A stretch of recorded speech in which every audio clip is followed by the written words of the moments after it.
Hay una pregunta que regresa una y otra vez, como una marea incómoda que no termina de retirarse. ¿Por qué sigo atrayendo el mismo tipo de persona, aunque jure que esta vez será distinto? Durante años creí que el problema estaba afuera, en la mala suerte, en el azar, en una estadística emocional mal repartida. Pensaba que había gente destinada a amar con facilidad y otros condenados a tropezar siempre con la misma piedra, solo que con un rostro diferente. Lo curioso es que la piedra, con el tiempo, deja de parecer una piedra. Empieza a sentirse como suelo firme, como casa. Hay comportamientos que no nos alarman porque nos resultan familiares. No porque sean buenos, sino porque los conocemos demasiado bien.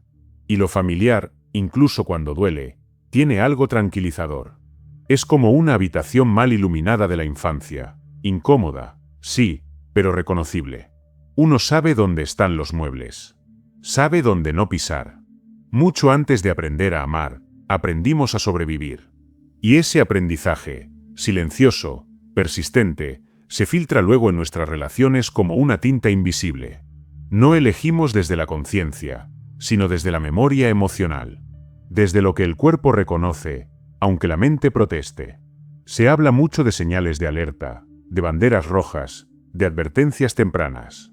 Pero hay una verdad menos popular. Algunas señales no nos advierten porque no las vemos como peligro. Las vemos como normalidad, como el clima habitual del afecto. La familia no es solo el lugar donde nacemos. Es el primer idioma emocional que aprendemos. Allí descubrimos qué significa el amor, el conflicto, el silencio, la aprobación, el castigo. Y lo aprendemos sin manual, sin distancia crítica, como se aprende a respirar. Por eso no es extraño que, años después, busquemos relaciones que nos devuelvan esa misma atmósfera, aunque nos haya hecho daño. Pienso, por ejemplo, en el miedo al conflicto. En esas casas donde discutir era sinónimo de amenaza, donde cualquier desacuerdo parecía poner en riesgo el equilibrio frágil de todo. Crecer ahí enseña una lección clara: mejor callar, mejor ceder, mejor tragarse la incomodidad antes que provocar una tormenta. El problema es que una relación sin conflicto no es una relación sana. Es una tregua permanente. Un campo minado donde nadie se mueve demasiado por miedo a detonar algo. Aprender a evitar el conflicto puede parecer madurez, pero a veces es solo una forma elegante de desaparecer. Hay personas que nunca vieron a sus padres pedir perdón. Nunca escucharon una disculpa honesta, una asunción de responsabilidad. Los errores se barrían bajo la alfombra como si el polvo dejara de existir al no mirarlo. Y así, sin darnos cuenta, normalizamos la falta de reparación. Nos acostumbramos a relaciones donde nadie se hace cargo, donde el daño se diluye en silencios largos y miradas esquivas. Luego nos preguntamos por qué toleramos tanto. ¿Por qué aceptamos explicaciones vagas, promesas que no cambian nada, disculpas que no llegan nunca? Tal vez porque aprendimos que el amor no incluye la palabra lo siento. Otra herencia silenciosa es la crítica constante. Crecer bajo una mirada que siempre encuentra fallas, que corrige antes de reconocer, que señala antes de celebrar. Padres que creían estar formando carácter cuando en realidad estaban sembrando duda. En esos hogares, el éxito nunca es suficiente. Siempre podría haber sido más. Mejor. Más rápido. Más alto. Uno crece sin saber si lo está haciendo bien. Sin una brújula interna clara. Y entonces busca afuera lo que nunca se consolidó adentro. Validación, aprobación, certeza. No sorprende que luego aparezcan parejas que repiten el patrón. Personas que opinan sobre todo, que saben que es lo mejor para uno, que disfrazan el control de preocupación. Y como eso se parece demasiado a lo conocido, no siempre suena a alarma. A veces suena a amor. El afecto, cuando viene acompañado de crítica, confunde. Se parece a una cuerda que abraza y aprieta al mismo tiempo. Uno no sabe si soltarse o aferrarse más fuerte. También existe el otro extremo, la dependencia. El papel del salvador.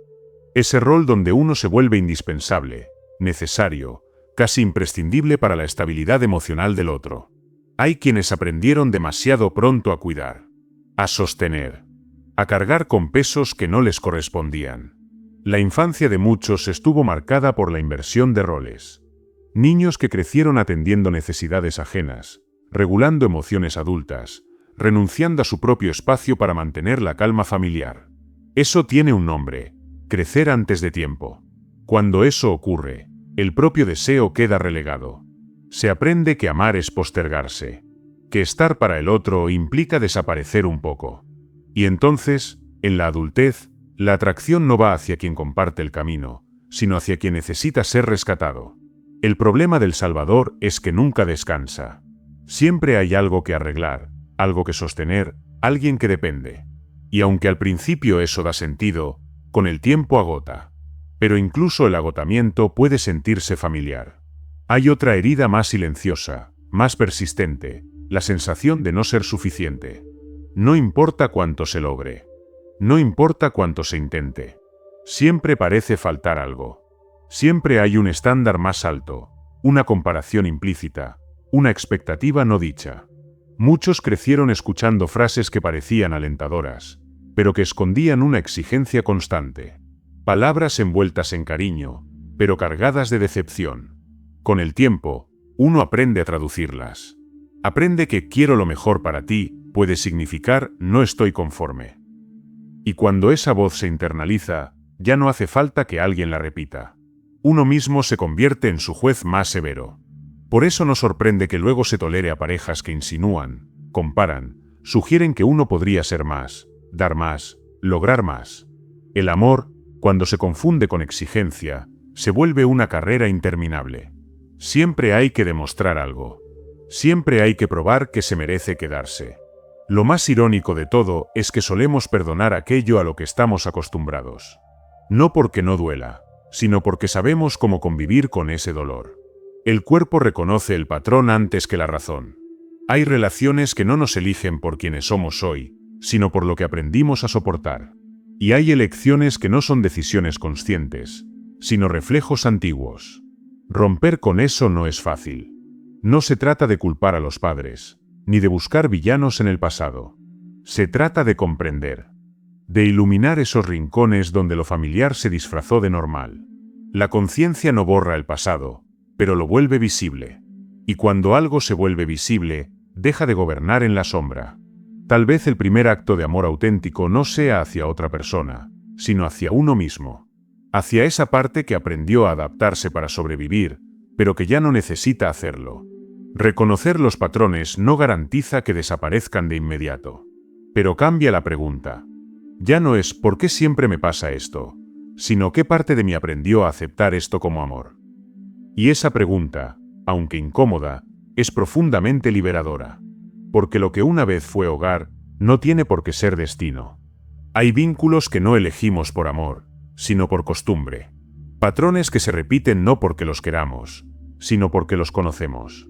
Pero entender de dónde vienen esas elecciones cambia algo esencial. Nos devuelve el poder de decidir distinto. Si este mensaje tuvo sentido para ti, escribe en los comentarios: ¿tiene sentido para mí?